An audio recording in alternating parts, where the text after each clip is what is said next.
d'être ici et un merci tout particulier pour votre patience. Veuillez nous excuser pour ce début tardif.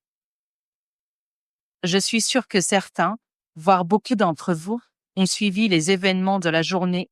Comme vous pouvez le constater, la journée a été très chargée avec une série de réunions, ce qui, malheureusement, a rendu un peu difficile le respect du planning ambitieux que nous nous étions fixés pour avoir cet échange. Cependant, encore une fois, je vous remercie tous de votre patience et d'avoir été aussi compréhensifs. Je pense que tout cela était vraiment nécessaire et que toutes les réunions que nous avons eues aujourd'hui ont été très utiles et fructueuses. Comme je l'ai dit, nous avons commencé la journée par la signature de l'accord de paix entre la RDC et le Rwanda, une réunion à laquelle ont assisté, en plus des États-Unis bien sûr, notre hôte.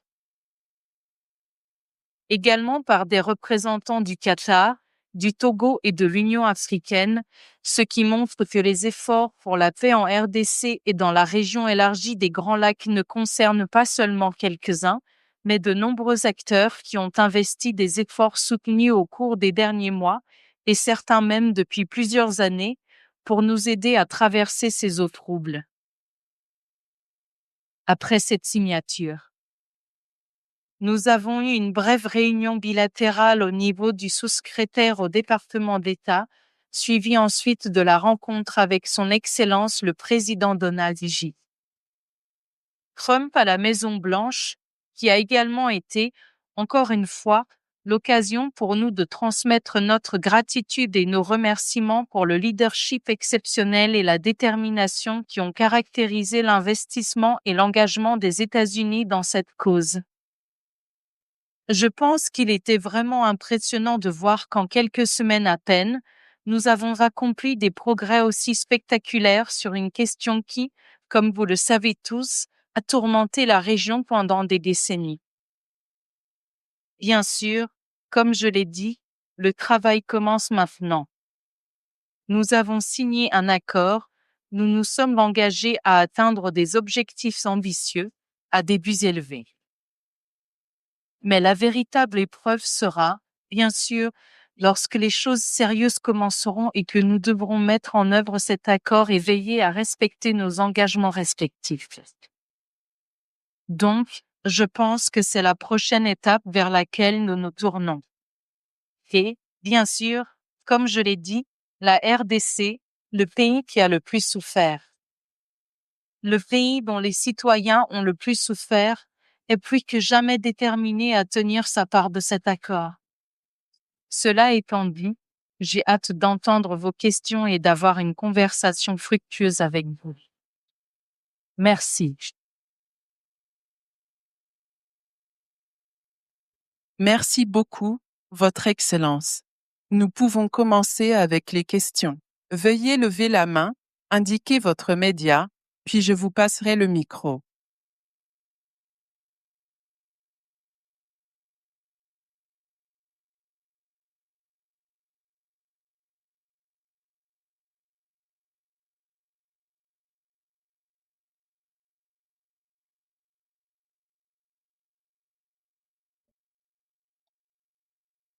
Bonjour, Madame la Première ministre. Ravi de vous revoir. Ce n'est pas une question, juste un mot pour vous remercier pour ce que vous avez fait.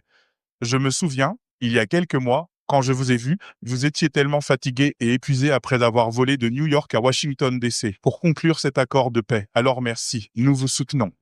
Le président Trump vous soutient. Et je veux juste dire, vous savez, du peuple américain à la RDC, nous sommes à vos côtés. Merci. Ok.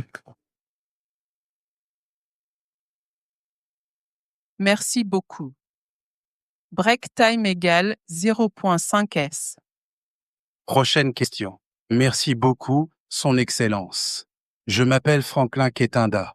Je représente RGTV, un réseau congolais américain basé à Dallas-Fort Worth.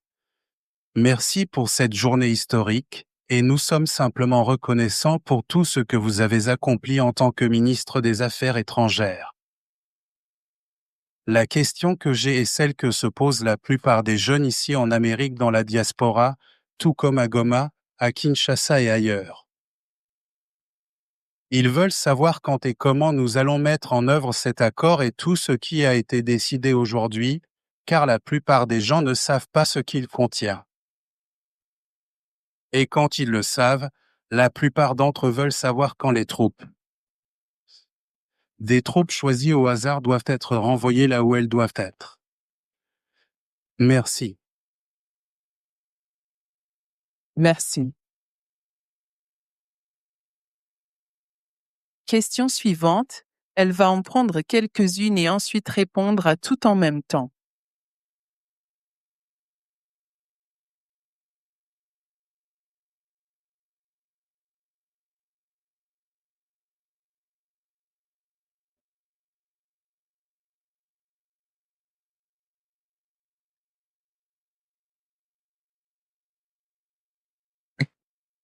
Merci, Excellence. Beaucoup de gens se demandaient simplement si le gouvernement congolais avait cherché à comprendre exactement ce que dit l'accord. Parce que beaucoup de gens disent que ça ressemble à quelque chose, une sorte de à l'intérieur. Merci. Encore une question.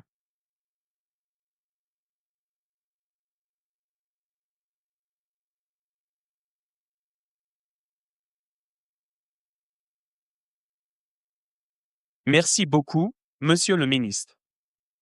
Benjamin Alvarez de Deutsche Welle. Pouvez-vous nous dire quel rôle a joué le Qatar dans ces négociations de paix? Nous connaissons le rôle que les États-Unis jouent, mais peut-être pourriez-vous nous éclairer sur le rôle qu'ils ont joué dans tout cela. Merci beaucoup.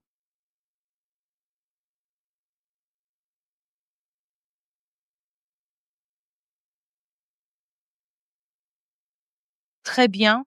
Tout d'abord, merci beaucoup pour ces questions et je vais commencer par la première, qui est tout à fait légitime. Il y a bien sûr beaucoup de curiosité, beaucoup d'attentes, surtout de la part de nos compatriotes qui vivent encore sous occupation en ce moment. Alors, tout d'abord, quand l'accord sera-t-il mis en œuvre? L'accord entre en vigueur dès sa signature. Je pense donc qu'il est très important de dire que le travail commence maintenant, il a vraiment commencé dès à présent. Nous ne parlons donc pas d'un accord qui doit être mis en œuvre ou entrer en vigueur à une date indéterminée.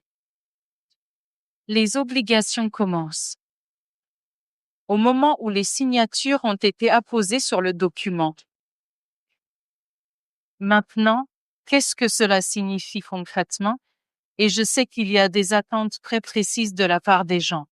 L'accord est vaste et couvre de nombreux sujets, mais je sais que beaucoup d'attention et d'intérêt se portent sur la présence de forces armées étrangères en RDC, y compris, ou pour la plupart, je pense qu'il est important ici de revenir à ce que dit réellement l'accord. L'accord fait référence au CONOP, le concept d'opération, un document qui a été adopté dans le cadre du processus de Kigali, qui comporte 2 grands piliers et 2 principales obligations, si vous voulez, pour la RDC et pour le Rwanda.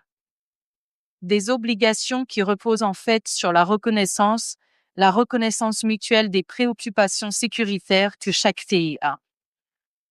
Notre préoccupation sécuritaire, bien sûr, c'est le respect de notre intégrité territoriale et le respect de notre souveraineté. Et cela se traduit par notre attente de voir les troupes rwandaises retourner au Rwanda et quitter la RDC. La préoccupation sécuritaire du Rwanda, dans le contexte du CONOP, était la question, ou reste la question, des FDLR et de leur neutralisation.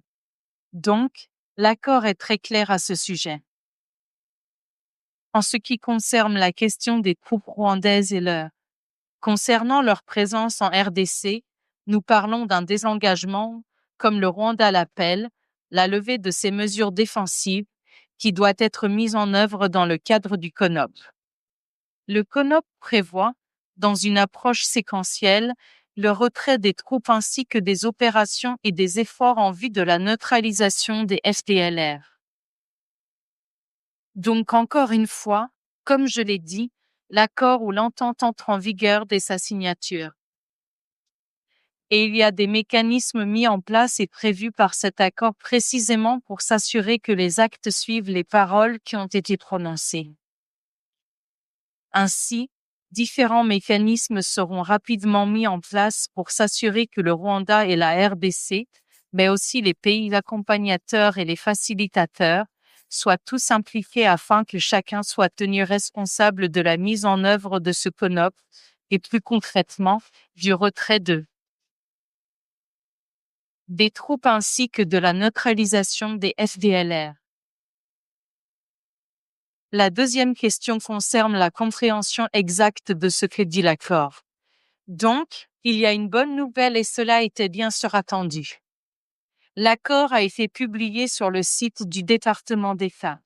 Je pense que dans les prochains jours, tout le monde va révéler son propre style d'analyse des accords de paix et nous aurons toutes sortes d'interprétations de l'accord.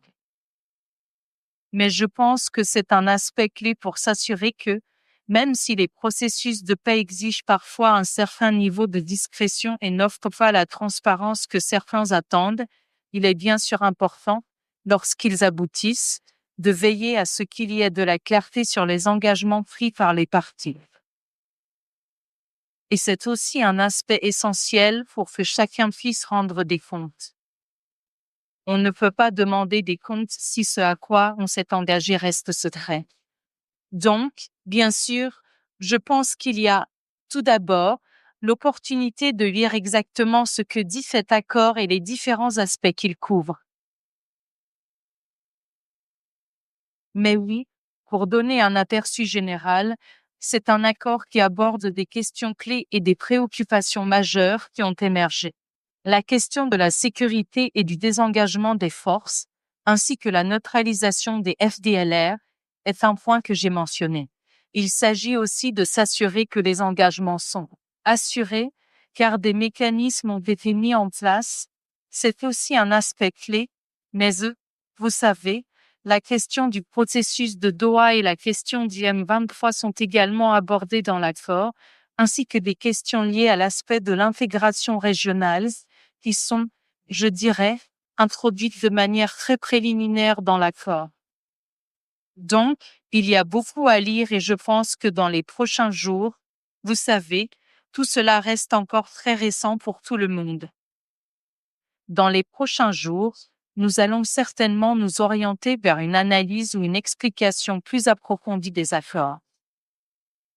Mais je vous invite tous, bien sûr, à consulter le site du département d'État. Bien entendu, par la suite, les différents canaux du gouvernement de la RDC afin de pouvoir vous faire votre propre lecture des accords et nous reviendrons, bien sûr, avec plus de clarté sur certains aspects. Maintenant, concernant la question de Deutsche Welle sur le rôle joué par le Qatar, je pense que c'est un point que j'ai également mentionné dans mes remarques ce matin, cet après-midi lors de la signature. Le Qatar a joué un rôle déterminant lorsque nous étions dans une impasse. Nous étions arrivés à un point où nous avions eu une série de réunions, parfois difficiles, mais néanmoins fructueuses dans le cadre du processus de Luanda. Nous étions arrivés à un point où nous étions très proches de la signature d'un accord, puis il y a eu une rupture des discussions, suivie d'une détérioration dramatique, mais vraiment dramatique et rapide de la situation sécuritaire, et surtout de la situation humanitaire, en particulier dans les provinces du Nord Kivu et du Sud Kivu. Donc, en très peu de temps, la situation a complètement changé et cela a en fait mené, si vous voulez, à une impasse et à une incapacité, malheureusement, de nombreux acteurs qui avaient tenté de rapprocher les deux dirigeants, à réellement, vous savez, déclencher ou raviver le dialogue. C'est là que le Qatar a joué un rôle très important en veillant à ce qu'une plateforme propice à un nouvel engagement au plus haut niveau soit créée. Ils ont utilisé leur accès et leurs canaux auprès des deux chefs d'État pour que cela se produise, ce qui a constitué un tournant significatif dans la situation. Au-delà de cela, le Qatar s'est montré très engagé et a joué un rôle clé dans les discussions entre le gouvernement congolais et l'AFC M23, car nous sommes conscients du fait que la situation sécuritaire dans l'est de la RDC est très complexe. C'est une situation qui s'étend au-delà de la frontière de notre pays et qui est liée à nos relations bilatérales avec le Rwanda. C'est une question que nous espérons désormais avoir réglée grâce à l'accord. Mais il y a aussi d'autres dynamiques, comme la présence et l'activisme du M23, qui devaient également être abordés. Et c'est là que le Qatar est resté engagé dans ses efforts pour contribuer à une solution durable à la crise, en créant et en fournissant un format et un cadre permettant à ces discussions d'avoir lieu. Ce processus est toujours en cours, mais nous sommes également très confiants que la signature d'aujourd'hui nous donne l'élan et l'attraction nécessaires pour nous assurer d'atteindre la ligne d'arrivée dans cet autre processus. Merci.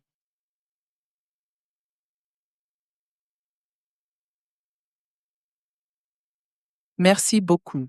Question suivante.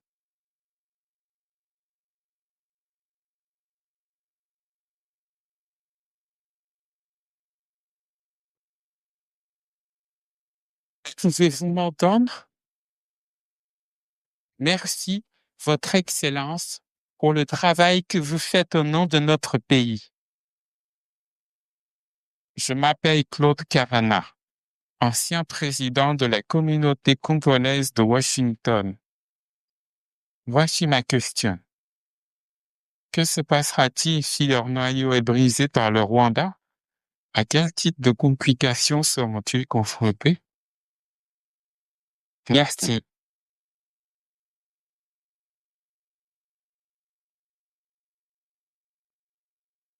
Merci. Ce n'est pas la première fois que le Rwanda et la RDC, d'accord, ce n'est pas la première fois que le Rwanda et la RDC vont ensemble signer un accord pour un mécanisme conjoint de vérification. Nous savons que par le passé, le Rwanda a envoyé des militaires pour des opérations, mais cela n'a pas mis fin au conflit, et maintenant, qu'est-ce qui sera différent? Quelle garantie? Qu'est-ce qui garantit que la fin sera vraiment la fin? Ça, c'est une chose.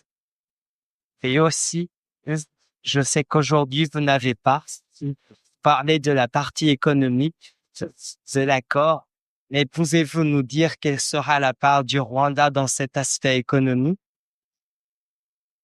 Que se passera-t-il exactement si cet accord crucial est violé par le Rwanda? Et la deuxième question, qui va dans le même sens et est tout aussi pertinente, c'est que ce n'est absolument pas la première fois que le Rwanda et la République démocratique du Congo signent un accord et s'engagent aussi à contribuer activement à des mécanismes de paix et de sécurité. Encore une fois, qu'est-ce qui est fondamentalement différent cette fois-ci, qui pourrait garantir une meilleure application?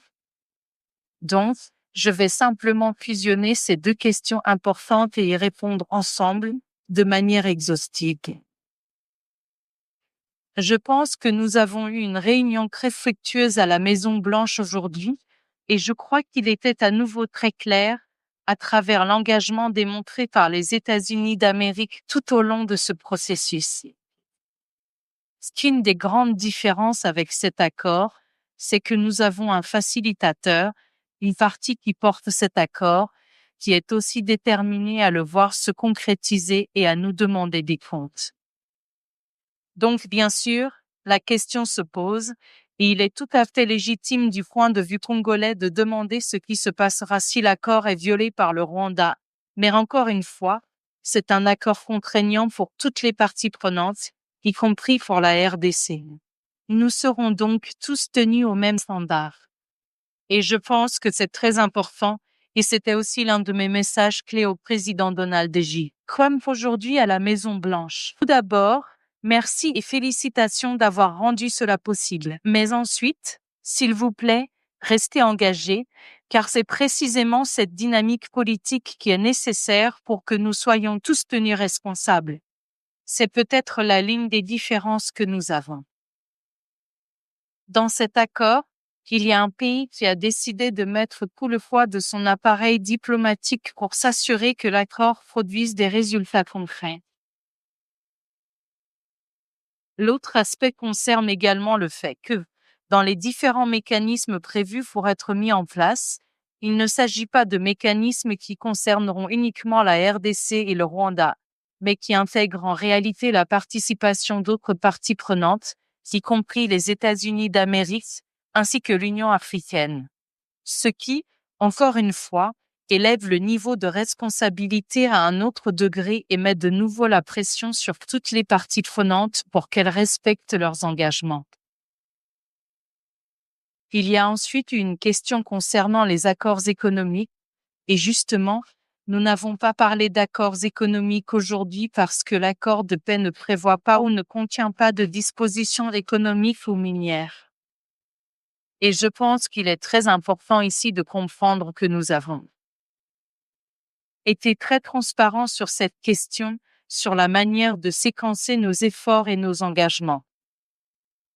Nous ne pouvons pas espérer une paix durable, ni des perspectives économiques prometteuses, si les questions clés de l'intégrité territoriale, de la protection des civils, de l'accès humanitaire et du retour de l'autorité légitime de l'État ne sont pas traitées. Ce n'est pas un environnement viable pour quelque investissement économique que ce soit, ni pour aucun accord économique. Il est donc important de comprendre également qu'il y a ici un enchaînement très clair et délibéré. Nous nous concentrons d'abord sur le rétablissement de l'autorité de l'État. Nous nous concentrons d'abord sur la cessation des hostilités. Nous nous concentrons d'abord sur le fait de nous assurer que nous reprenons le contrôle total de notre territoire souverain. Et ensuite, bien sûr, comme partout ailleurs dans le monde, les affaires peuvent avoir lieu.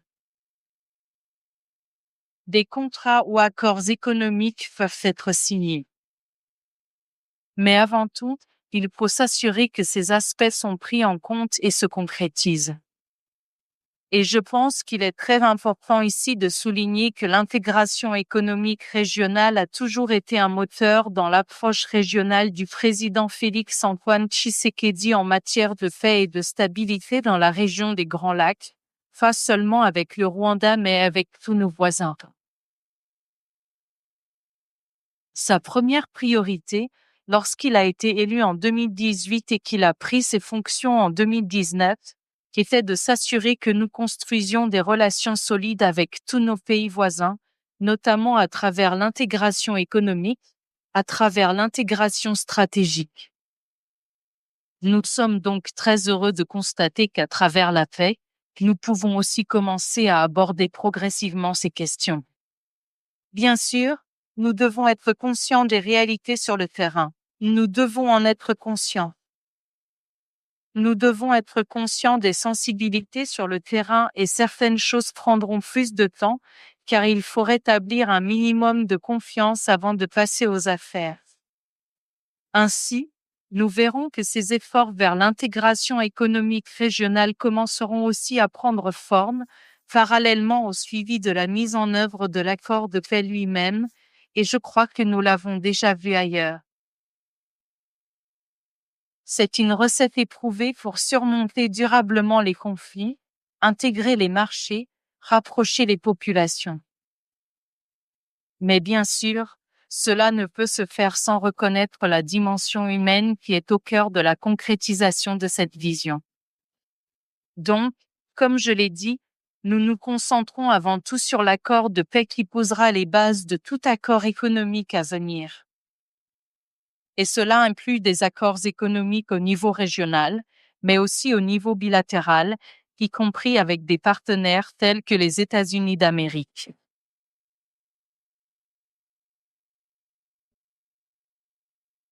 Absolument.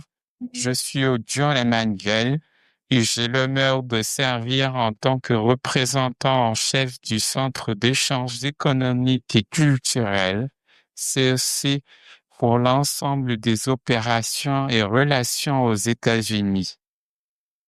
Mon rôle principal est de faciliter et de renforcer les liens économiques et culturels entre notre organisation et les diverses entités américaines, en veillant à la promotion de nos objectifs et à la bonne conduite de nos initiatives sur le territoire américain.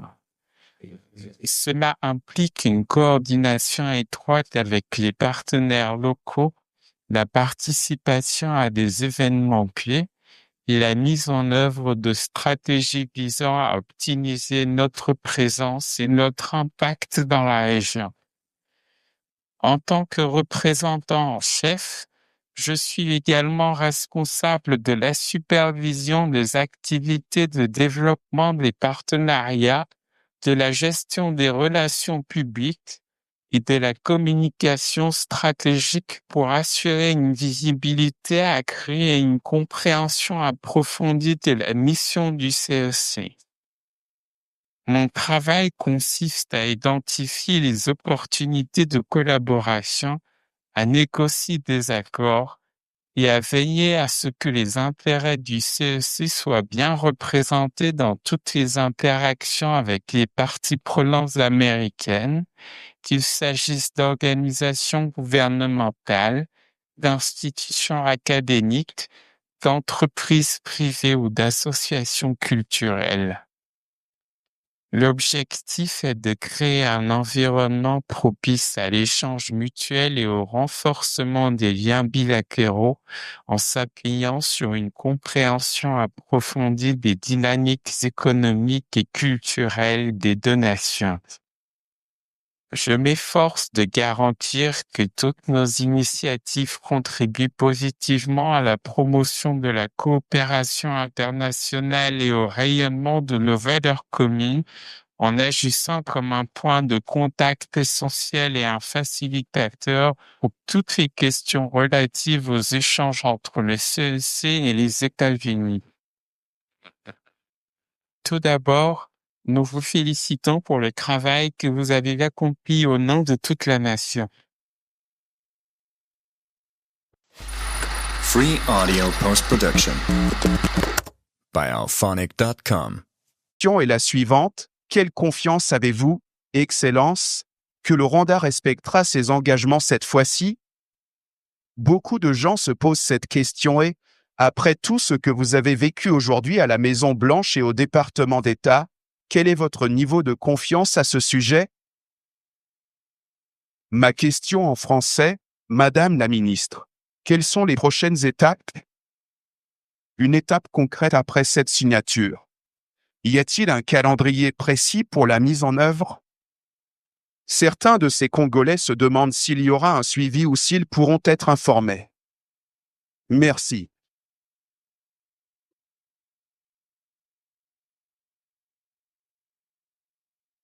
À vous. Oui, Madame la Ministre. Je voulais simplement revenir sur ce que vous avez dit plus tôt en insistant sur ce que nous avons compris au début, à savoir qu'il y a un processus de Nairobi.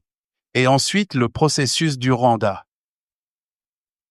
Mais maintenant que cela est combiné avec ce que nous avons ici en Amérique, la question est la suivante. Le Rwanda a reconnu, je ne sais pas, le Congo a accusé le Rwanda d'avoir fait entrer les RDF avec le M23 sur notre territoire, n'est-ce pas? Mais ce que nous ne savons pas, c'est si cet accord aborde aussi le fait que le Rwanda a amené les RDF sur le territoire congolais et qu'ils accompagnaient le M23. Parce qu'il y a deux processus différents, et ce qu'on essaie de comprendre, c'est comment on va faire pour faire sortir les troupes du Congo, les troupes du RDF, si elles sont toutes déguisées avec les mêmes uniformes que le M23. Donc c'est un problème un peu complexe à ce niveau-là. Et puis l'autre question, un suivi sur la résolution 2773 de l'ONU. L'accord de Washington sera-t-il différent de tout ce qui a été décidé entre les membres du Conseil de sécurité des Nations Unies lorsqu'ils ont adopté la résolution 2773, qui reconnaissait que le M23, avec le RDF, avait envahi le Congo? Parce qu'à ce jour, le Rwanda n'a jamais admis l'avoir fait. Donc merci. Merci beaucoup. Donc, la première question, avons-nous une équipe pour assurer le suivi de l'accord sur le terrain? Et je pense que c'est une question tout à fait légitime. Je pense que ce que nous avons beaucoup vu, ce sont nos engagements de très haut niveau, bien sûr, et ils ont été beaucoup plus couverts par les médias. Avant tout, les efforts inlassables de son Excellence le président Félix-Antoine Tshisekedi pour ramener la paix en RDC et dans la région au sens large, ainsi que d'autres efforts menés par le gouvernement. Et cela peut, si vous voulez, éclipser d'autres efforts qui sont en cours. Cela crée peut-être l'apparence ou l'illusion que c'est uniquement là que le travail se fait. Mais je pense que ce qui est important dans cette crise spécifique, c'est qu'elle nous a aussi rendus beaucoup plus conscients de nombreux manquements entre la vision et sa mise en œuvre. Et je pense qu'un travail considérable a été investi, ainsi que des efforts importants pour combler cet écart et s'assurer précisément que nous sommes mieux préparés. Que nous soyons mieux préparés à affronter les défis auxquels nous avons été confrontés ces derniers mois, ces dernières années, et aussi pour s'assurer précisément que cet accord sera, espérons-le, le dernier que nous aurons à signer, que ce processus sera, espérons-le, le dernier processus de paix que nous aurons à traverser. Et donc, à cet égard, des efforts considérables ont été investis. Et encore une fois, c'est simplement dans la nature des choses de se concentrer, si vous voulez, sur les grandes figures, si l'on peut dire ainsi. Mais c'est toujours un travail d'équipe. Il y a un visionnaire et il y a ceux qui mettent cette vision en œuvre. Quand on regarde même cet accord ici, ce tout nouvel accord monumental signé à Washington, D.C., par moi en tant que ministre des Affaires étrangères, il repose sur les épaules d'une équipe dévouée, qui travaille sans relâche là-dessus depuis des mois. Une équipe dont certains membres sont ici avec nous aujourd'hui. Et donc, oui, je peux dire avec confiance que nous avons les personnes sur le terrain, nous avons les équipes dont nous avons besoin, et surtout, nous avons la détermination nécessaire pour nous assurer d'aller jusqu'au bout. La détermination aussi, avec lucidité, d'aborder les lacunes que nous devons combler afin de ne plus jamais nous retrouver dans une situation où nous sommes sous une telle pression. À quel point sommes-nous confiants que le Rwanda respectera son engagement? Encore une fois, vous savez, beaucoup de choses là-dedans. Des efforts diplomatiques que nous menons depuis des années face à cette crise ont précisément consisté à établir les responsabilités. Nous n'aurions jamais obtenu une résolution du Conseil de sécurité si nous n'avions pas été aussi méticuleux dans l'établissement des responsabilités, et je pense que c'est aussi ce qui est important dans cet accord. Nous avons un accord qui a mis en place des mécanismes permettant de rendre tous les acteurs responsables. Maintenant, quand on traverse des mois, voire des années de tensions, de conflits, même au niveau diplomatique, vous savez, on atteint parfois un point où il y a une rupture de confiance. Et je pense que c'est là que les accords sont justement très importants, parce qu'ils posent les bases pour un rétablissement progressif de la confiance à travers certains gestes. Et je pense que c'est là-dessus que nous nous retrouvons. Sur quoi il faut se concentrer en ce moment? Ce serait une erreur de notre part de nous focaliser sur la méfiance qui a caractérisé nos relations pendant très longtemps. Je pense qu'il est bien plus important de se concentrer sur l'opportunité que cet accord offre. Un accord qui établit des responsabilités claires mais qui prévoit aussi un plan de secours grâce à des mécanismes qui supervisent sa mise en œuvre. Je préfère inverser la perspective et me concentrer sur l'opportunité actuelle, sans retomber, si vous voulez, dans le piège de la méfiance qui, parfois, a caractérisé nos relations avec le Rwanda. En ce qui concerne les prochaines étapes, Je pense que l'un des aspects clés sur lesquels l'accord met l'accent est précisément l'élément du CONOP. Donc, le concept d'opération, qui prévoit, comme il s'agit d'un concept d'opération, un document très technique et détaillé qui précise exactement comment nous voulons respecter et mettre en œuvre les efforts concernant les préoccupations sécuritaires de la RDC et du Rwanda. Dans le cas de la RDC, comme je l'ai dit, il s'agit du désengagement des forces, et le CONOP le détaille de manière très élaborée. Et dans le cas du Rwanda, il s'agit de la question de la menace posée par les FDLR. Donc je pense que c'est la prochaine étape la plus imminente. Bien sûr, cela va de pair avec l'équipe qui sera mise en place pour superviser. Donc, le mécanisme conjoint de coordination de la sécurité, si c'est bien le bon acronyme, exactement, qui sera mis en place. Donc je pense que c'est l'une des prochaines étapes les plus imminentes. C'est précisément la constitution de cette équipe qui va ouvrir la voie au suivi de la mise en œuvre de cette opération, notamment la question de la distinction entre les RDF et le M23 sur le terrain. Donc, lorsqu'on parle d'un désengagement des forces, comme vous l'avez dit, il s'agit de s'assurer que nous sommes en mesure de distinguer qui est qui et de ne pas nous retrouver dans une situation, si je vous comprends bien, où certaines forces prétendraient appartenir à un autre groupe. Je pense qu'ici, cela met très clairement en évidence la forte corrélation entre les deux processus. Si vous voulez, on peut appeler l'un le processus de Washington, où nous avons lu la signature de l'accord aujourd'hui, et d'autre part, le processus de Doha, parce que le processus de Doha aborde précisément la question du M23. Et je pense, encore une fois, que nous avons réalisé des avancées très importantes lors de ces discussions et nous sommes impatients de vraiment, vous savez, capitaliser sur l'élan d'aujourd'hui pour nous assurer que nous parvenions à un accord. Et je pense qu'à travers ces deux accords, nous aurons une convergence et nous aurons la capacité d'établir des moyens de traiter avec les deux groupes respectifs, ce qui offrira effectivement une plus grande transparence et nous permettra effectivement de nous mettre en position de pouvoir distinguer quels éléments appartiennent à quel groupe, force ou à quelle entité. Donc je pense qu'il s'agit de s'assurer que nous restons engagés et que nous restons sur la bonne voie en ce qui concerne le processus de Doha, précisément pour garantir que nous ayons cette convergence et que les deux processus se renforcent mutuellement. Entre nous, nous allons juste prendre une dernière question et puis eux.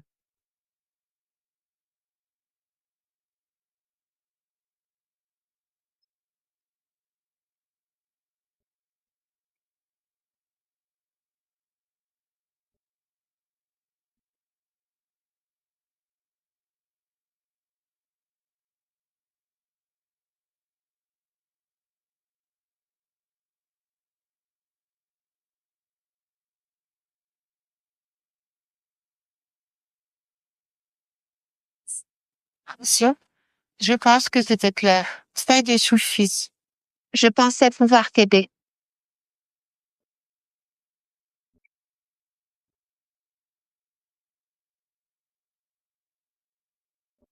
C'est comment les accords répondront-ils aux besoins et préoccupations spécifiques des femmes et des filles touchées par la situation?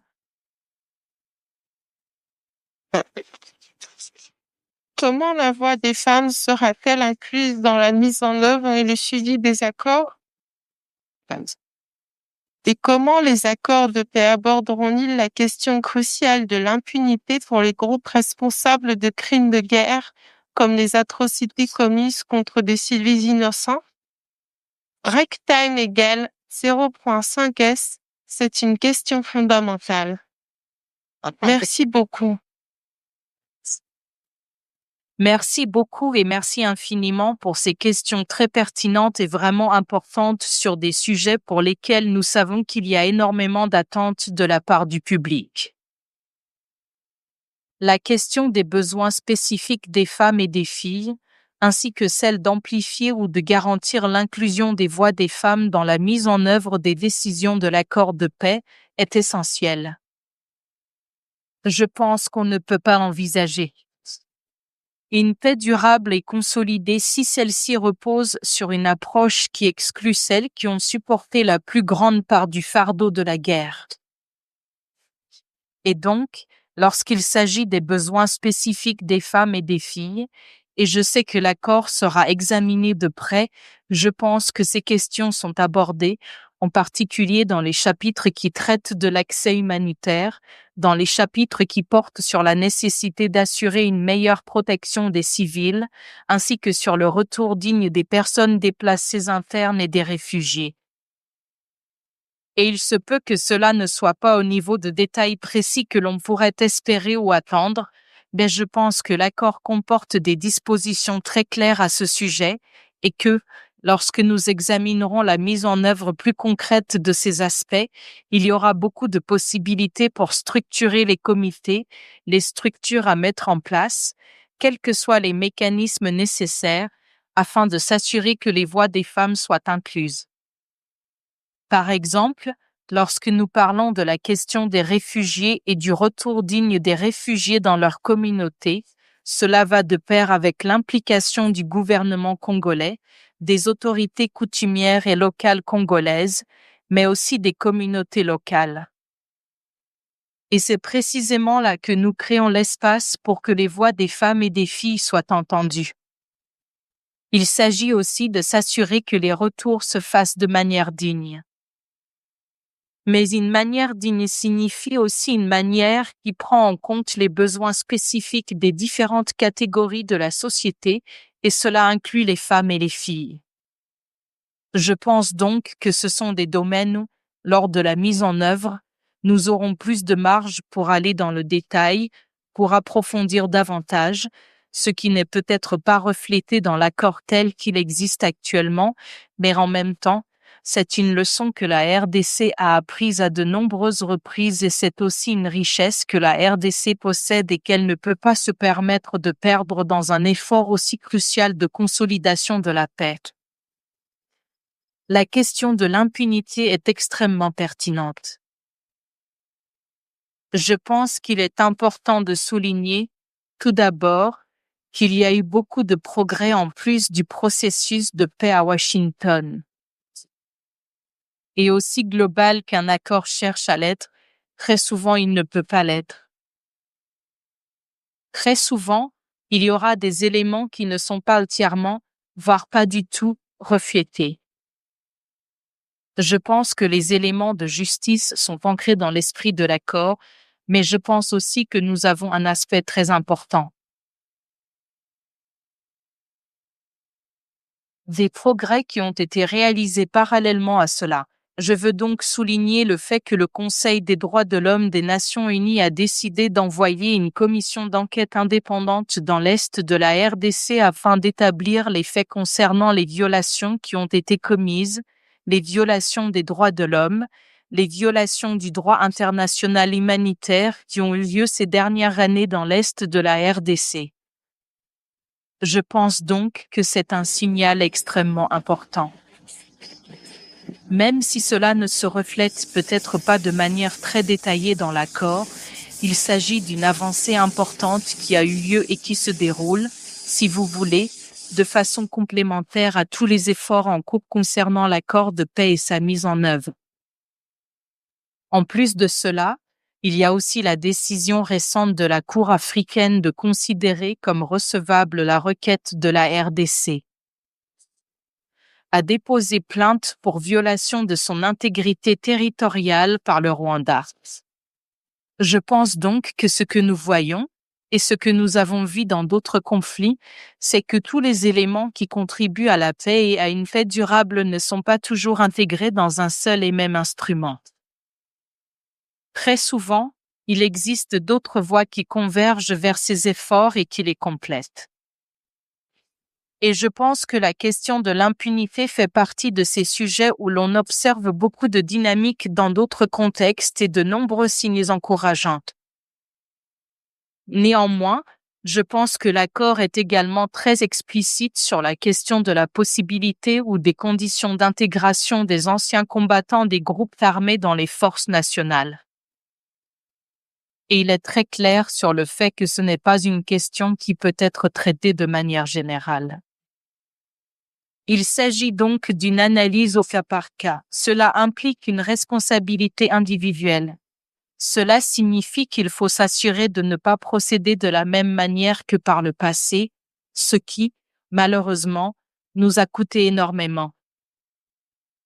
Alors que, si vous voulez, nous récompensons la rébellion, nous récompensons le fait de prendre les armes par certains privilèges sans tenir compte de ce dont les individus se sont rendus coupables. Et je pense que c'est un aspect extrêmement important qui est dûment reflété dans l'accord. Donc, comme je l'ai dit, il y a des éléments clés concernant l'impunité et la lutte contre l'impunité qui figurent dans l'accord. Et en même temps, nous sommes également très encouragés et renforcés de voir qu'il y a beaucoup d'efforts, menés aussi par des organisations locales de la société civile, qui poussent vers une position plus ferme dans la lutte contre l'impunité et aussi pour la responsabilité concernant les graves violations des droits de l'homme qui ont été documentées dans l'Est de la RDC. Non, s'il vous plaît, non. Nous allons juste prendre une toute dernière question. Récidiviste. Vous aviez donc déjà tellement de questions. Nous entendrons une voix que nous n'avons pas encore entendue. Je prends simplement une décision exécutive. Merci beaucoup.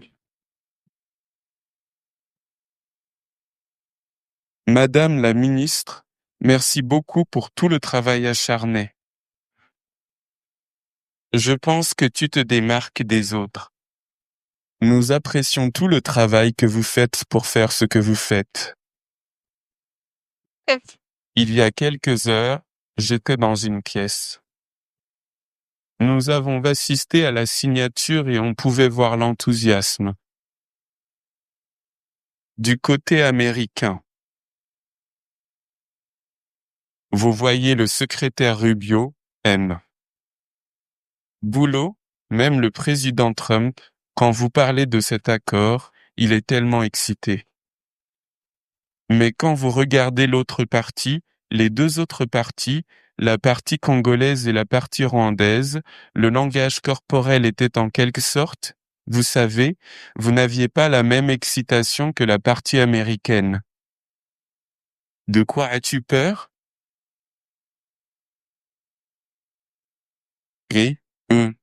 Alors, merci pour cette question. Donc, vous savez, je pense que le langage corporel est avant tout une question très spécifique à chaque culture. Et donc, même si certains peuvent exprimer ou montrer leur enthousiasme d'une manière peut-être plus visible pour certains observateurs, cela ne veut pas dire que d'autres, qui expriment leur excitation différemment, ne ressentent pas le même niveau d'enthousiasme. Encore une fois, je ne vais pas me lancer dans l'interprétation et l'analyse du langage corporel de chacun, mais je pense que, vous savez, c'est ça qui est formidable avec un événement d'une telle ampleur. Vous avez un texte, tout le monde va devenir expert juridique, ils vont le décortiquer, analyser chaque partie et examiner tous les articles. Ensuite, il y a les vidéos, tout le monde va devenir expert en langage corporel et dire « Ah, elle a froncé les sourcils, elle a souri, elle a pleuré. » Et puis, tout le monde va se prendre pour un expert. Et je pense que tout cela fait partie de l'effervescence qui entoure un tel accord. Je tiens simplement à souligner les mots que j'ai prononcés aujourd'hui, quant au département d'État qu'à la Maison-Blanche. C'était une occasion extrêmement solennelle pour nous. Peut-être que cela n'a pas été visible pour certains, mais nous avons signé cet accord. Et je pèse chacun de mes mots, nous avons signé cet accord aujourd'hui avec le poids de toute notre population sur nos épaules, avec la souffrance de notre population sur nos épaules, avec la responsabilité de nous assurer que nous ne pouvons pas échouer.